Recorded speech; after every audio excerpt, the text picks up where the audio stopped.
Next हमारे पास आ जाती हैं ट्रेड्स की limitation. The first point is no universal trait found that predict leadership in all situation. ऐसी कोई एक स्पेसिफिक ट्रेड नहीं मिली जो हर सिचुएशन में लीडर को सक्सेसफुल बनाए। The second point is trait predict behaviour better in weak and strong than strong situation. जब सिचुएशन वीक होती है, जहाँ रूल्स और स्ट्रक्चर क्लियर नहीं होते, तब लीडर की पर्सनैलिटी ज़्यादा अफेक्ट करती है।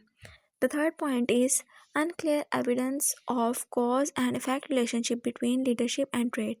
ये क्लियर नहीं है कि लीडर सक्सेसफुल ट्रेड्स की वजह से होता है या सक्सेस मिलने के बाद ट्रेड डेवलप होती हैं। The fourth point is better predictor of the appearance of leadership than distinguishing effective and ineffective leaders. Trade बताती हैं कि कौन लीडर बन सकता है, लेकिन ये नहीं बताती कि वो लीडर अच्छा होगा या बुरा होगा। Now move to the next slide, dark sides of traits of leadership. इसमें हमारे पास जो फर्स्ट आ जाता है वो आता है मैचिवियलिज्म। इसमें हमारे पास आ जाता है मैनिपुलेटिव स्ट्रेटेजिक बिहेवियर। इस ट्रेड में लीडर दूसरों को कंट्रोल करने के लिए उन्हें यूज़ करता है। वो हमेशा अपना फ़ायदे के लिए प्लान बनाता है, चाहे दूसरों को नुकसान ही क्यों ना हो। ऐसे लीडर स्मार्ट और स्ट्रेटेजिक तो होते ही हैं, लेकिन उन पर ट्रस्ट नहीं किया जा सकता।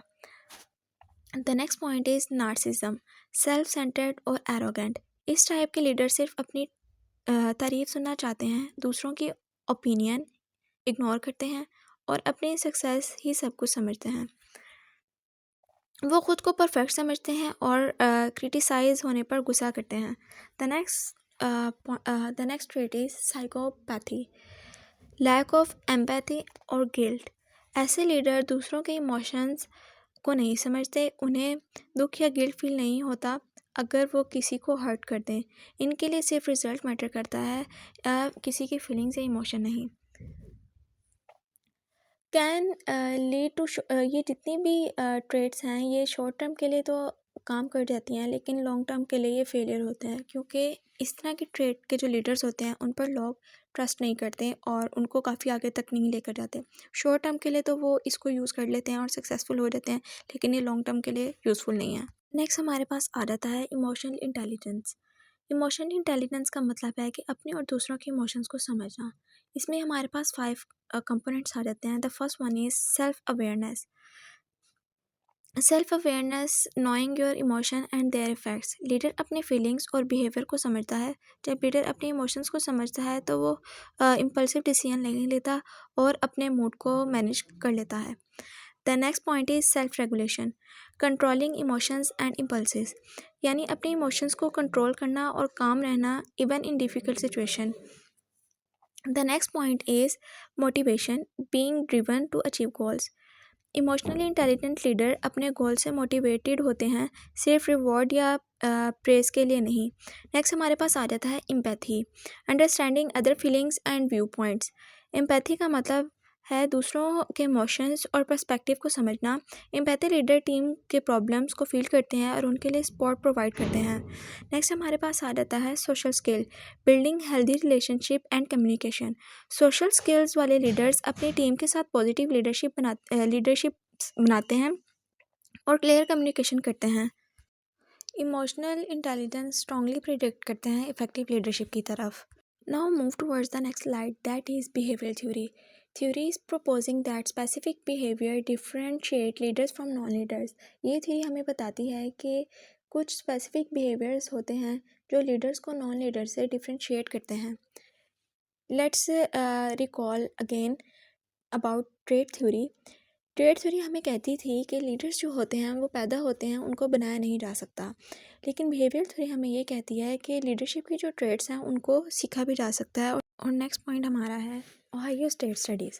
ओहायो स्टेट स्टडीज़ में सबसे पहले जो हमारे पास आता है वो है initiating structure, the extent to which a leader defines and structure their role and those of their followers to facilitate goal attainment. इसका मतलब है कि लीडर्स अपना और अपनी टीम का काम क्लियरली डिफाइन और ऑर्गेनाइज करता है। लीडर बताता है कि किसका क्या रोल है, काम कैसे होगा और गोल कैसे अचीव करना है।